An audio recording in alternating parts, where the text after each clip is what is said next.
안녕하세요. 하트포드 제1장로교회 성도님들, 어제 우리는 요한일서 2장 24절에서부터 29절을 통해서 처음부터 들은 복음과 성령의 기름 부음 안에 거함이 거짓 가르침으로부터 성도를 지키는 두 울타림을 배웠습니다.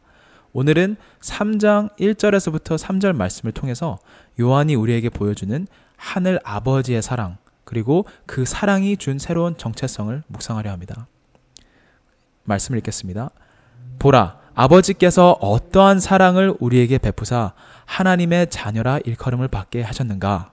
우리가 그러하도다. 그러므로 세상이 우리를 알지 못함은 그를 알지 못함이라. 사랑하는 자들아, 우리가 지금은 하나님의 자녀라 장래에 어떻게 될지는 아직 나타나지 아니하였으나 그가 나타나시면 우리가 그와 같을 줄을 아는 것은 그의 참 모습 그대로 볼 것이기 때문이니 주를 향하여 이 소망을 가진 자마다 그의 깨끗하심과 같이 자기를 깨끗하게 하느니라. 아멘. 요한은 3장을 이렇게 시작합니다. 보라, 아버지께서 어떠한 사랑을 우리에게 주셨는가. 아버지의 사랑은 세상에 속하지 않은 다른 차원의 사랑입니다. 존 스토트는 주석에서 이렇게 말합니다. 아버지의 사랑은 이 땅의 것이 아니다. 그 사랑은 너무도 낯설고 너무도 크며 오직 하늘에서 온 것이다. 그래서 요한은 우리에게 하나님의 사랑이 얼마나 큰지 알려주는데 어떻게 알려주냐? 그 사랑의 결과를 보여줍니다. 바로 우리가 하나님의 자녀라 일컬음을 받게 하셨다라는 사실입니다. 그래서 요한은 이렇게 말하고 있는 것입니다. 하나님의 사랑은 우리를 단지 부르신 것이 아니라 실제로 자녀가 되게 하신 것이다. 혹시 여러분은 손양원 목사님이라는 분을 혹시 아시나요? 예전에 1948년도에 여수 순천 반란 사건이라는 것이 있었는데, 그때 반란군은 이 손양원 목사님의 두 아들을 기독교 신자이자 침입하라는 이유로 총살했습니다. 그런데 그 후 이 총살한 자가 체포되어 사형이 선고되었는데, 이 손 목사님은 자신의 딸에게 이렇게 말했습니다. 그 딸에게 뭐라고 말했냐? 동희야, 용서만 가지고는 안 된다. 원수를 사랑하라 했으니 사랑하기 위해 아들을 삼으려는 것이다.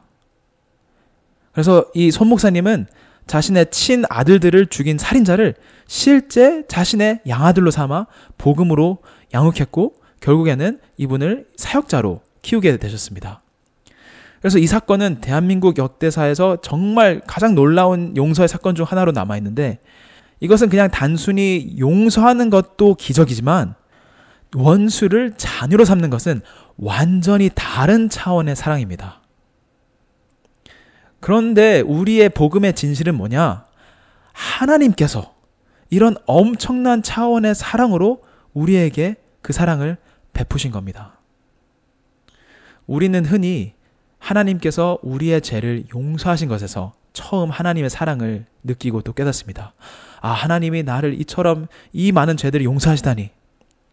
그런데 안타까운 것은 뭐냐면 많은 사람들이 하나님의 사랑의 크심을 죄 용서함까지만 알고 산다는 것입니다.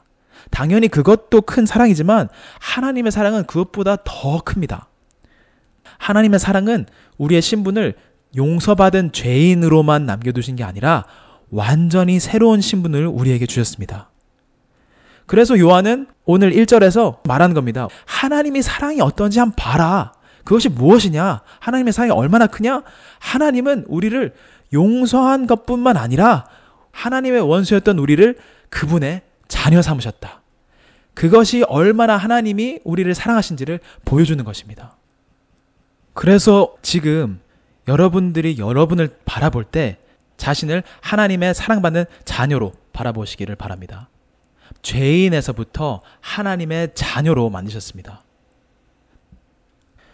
그리고 이 하나님의 자녀라는 표현이 신학적으로 너무 중요해서 조금만 더 설명드리면 좋겠습니다. 이 구절에서 하나님의 자녀들이라는 표현은 요한 신약의 핵심 표현이고 요한 1서에서는 처음 등장하는 구절입니다.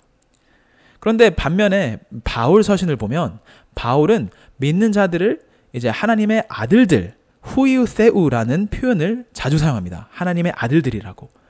그런데 요한은 한 번도 믿는 자들을 하나님의 아들들이라고 표현하지 않고 항상 하나님의 자녀들, 테크나세우, 다른 헬라어 단어를 사용합니다. 이 차이는 둘의 강조가 다르기 때문에 그렇습니다.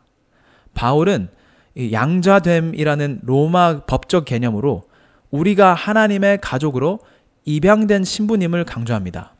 그래서 하나님의 아들들이라는 표현 안에는 하나님의 나라를 상속받는 아들이라는 법적 그리고 신분적 의미가 담겨 있습니다. 그래서 바울은 법적 신분을 강조한 것이고, 반면에 요한은 우리가 하나님의 자녀됨을 본질적 변화를 강조해주면서 말합니다.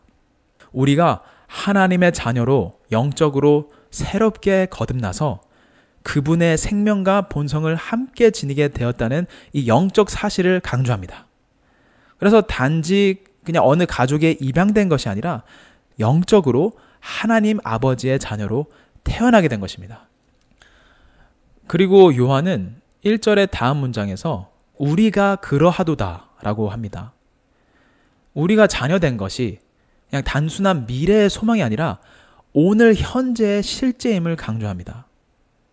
그래서 우리는 언젠가 자녀가 될 존재가 아니라 이미 지금 하나님의 자녀라는 것입니다. 아버지의 사랑을 그냥 천국 가서만 체험하고 누리는 게 아니라 오늘 지금 체험하고 누릴 수 있다는 것입니다. 그리고 요한은 곧 이어서 덧붙입니다. 세상이 우리를 알지 못함은 그를 알지 못함이라. 이제 우리의 정체성이 세상과 완전히 달라졌기에 세상은 우리를 이해하지 못합니다. 왜냐? 하나님을 이해하지 못했고 하나님을 알지 못하기 때문에, 그리고 우리는 하나님에게 속하기 때문에. 만약 여러분께서 기독교인이라는 이유 때문에 소외받고 핍박받고 어려움을 겪는다면 그것은 실패의 증거가 아닙니다. 이것은 하나님에게서 난 자의 증거입니다. 오히려 우리가 세상 속에서 살아가면서 전혀 세상과 부딪힘이 없다면 그것이야말로 우리가 세상과 너무 닮았기 때문일지도 모릅니다. 나아가서 2절에서는 요한은 이렇게 말합니다. 사랑하는 자들아, 지금 우리는 하나님의 자녀라. 동시에 또 이렇게 말합니다. 장래에 어떻게 될지는 아직 나타나지 아니하였으나. 그래서 우리의 상태는 이미 하나님의 자녀이지만 아직 완전하지 않은 상태입니다. 그리고 요한은 이어서 말합니다. 그가 나타나시면 우리가 그와 같을 줄을 아는 것은 그의 참 모습 그대로 볼 것이기 때문이니. 여기서 그가 나타나시고 그의 참 모습할 때 그 주어는 대부분의 주석가들을 따르면 예수 그리스도를 가리킵니다. 그리고 그와 같게 된다라는 선언은 그냥 단순한 비유적인 표현이 아니라 실질적인 변화의 약속입니다. 그리고 요한은 이 보게 됨을 그 이유로 제시합니다. 즉 그분을, 예수님을 보기 때문에 우리는 예수님과 같게 된다. 지금은 우리가 주님을 오로지 믿음으로만 볼 수 있지만 그날에는, 주님이 다시 오실 때는 실제로 얼굴과 얼굴을 마주보게 됩니다. 그리고 우리가 주님을 대면할 때 그분의 영광이 우리의 존재를 완전히 바꿉니다. 그래서 현재 우리는 하나님의 자녀지만 아직 완전하진 않습니다. 그럼에도 불구하고 우리는 주님을 바라보며 그분을 온전하게 닮게 될 운명을 가지고 있습니다. 그래서 존 스토트는 이 장면을 이렇게 설명합니다. 보는 것이 변화가 된다. 3절에서는 이렇게 말합니다. 이 소망을 가진 자마다 그분처럼 자기를 깨끗하게 하느니라. 요한 서신 전체에서 소망이라는 단어가 딱 한 번 나오는데 바로 3장 3절에서 이곳에서 등장합니다. 이 소망은 단순한 기대가 아니라 미래에 대한 확신이며, 이 소망은 지금 현재의 특정한 결과를 불러옵니다. 바로 자신을 깨끗게 하는 것입니다. 신약학자 마틴 쿨리는 이 구절을 부드러운 겉면이라고 부릅니다. 그리고 헬라어로 보면 여기서 깨끗게 한다라는 동사는 현재 시제 직설법입니다. 즉 해야 한다가 아니라 깨끗게 하고 있다입니다. 참된 소망은 행동으로 나타나는 것입니다. 그리고 참된 소망은 삶을 변화시키는 것입니다. 예를 들어서 어느 부모가 군인인 아들이 먼 전쟁에서부터 돌아온다는 소식을 듣습니다. 그러면 이 아들이 돌아온다는 그 소망은 부모로서 행동으로 나타나게 됩니다. 어떻게 나타나죠? 아들의 방을 미리 청소하고 침대와 이불을 정리하고 또 아들이 좋아하는 맛있는 음식들을 미리 준비하겠죠. 행동들이 소망으로 인해 바뀝니다.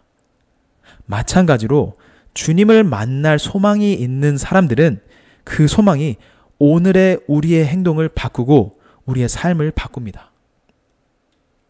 그리고 여기서 이 깨끗함의 기준은 그의 깨끗하심과 가치입니다. 단순히 도덕적 결백이 아니라 하나님을 닮는 삶입니다. 존 스토트는 이렇게 말합니다. 그리스도께서 정결하심으로 그분을 바라보는 자는 그 정결에 참여하지 않을 수 없다.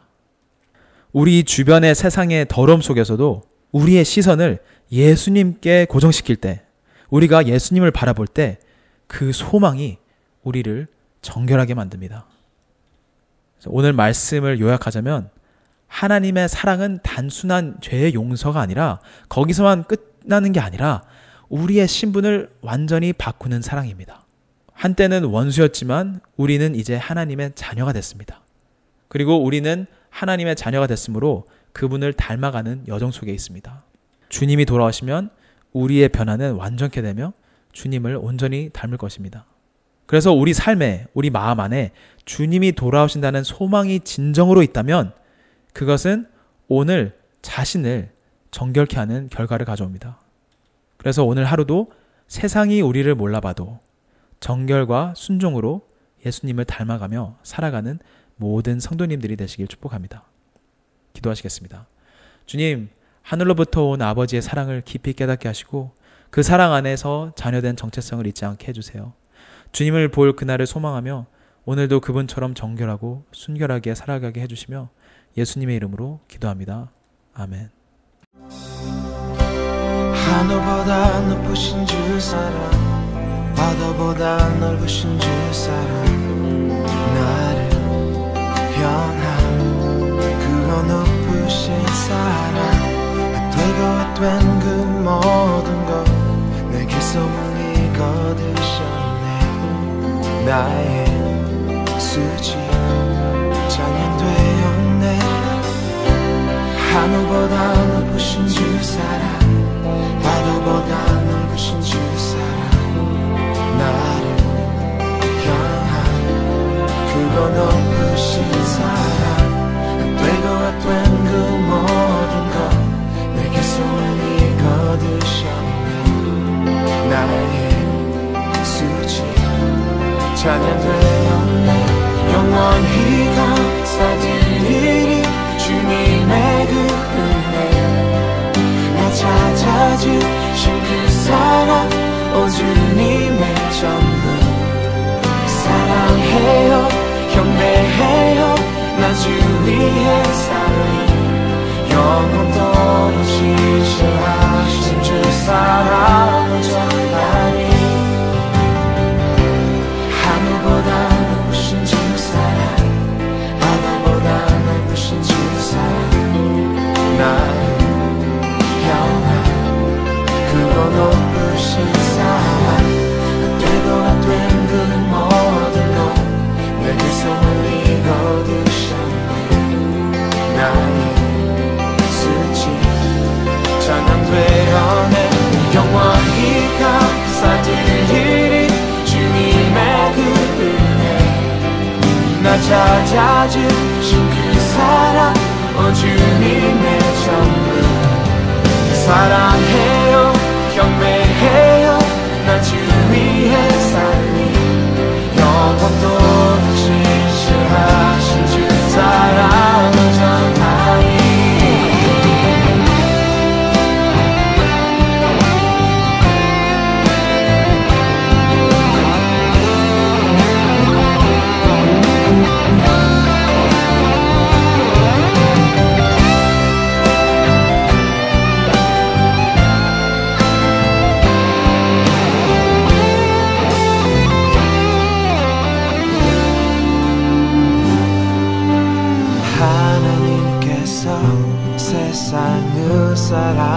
하사 독생자를 주셨으니 믿는 자는 영생을 얻으리.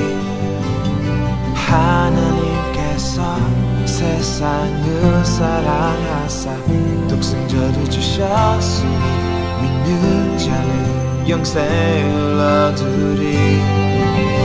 하나님께서 세상을 사랑하사 독생자를 주셨으니 믿는 자는 영생을 얻으리. 하나님께서 세상을 사랑하사 독생자를 주셨으니 믿는 자는 영생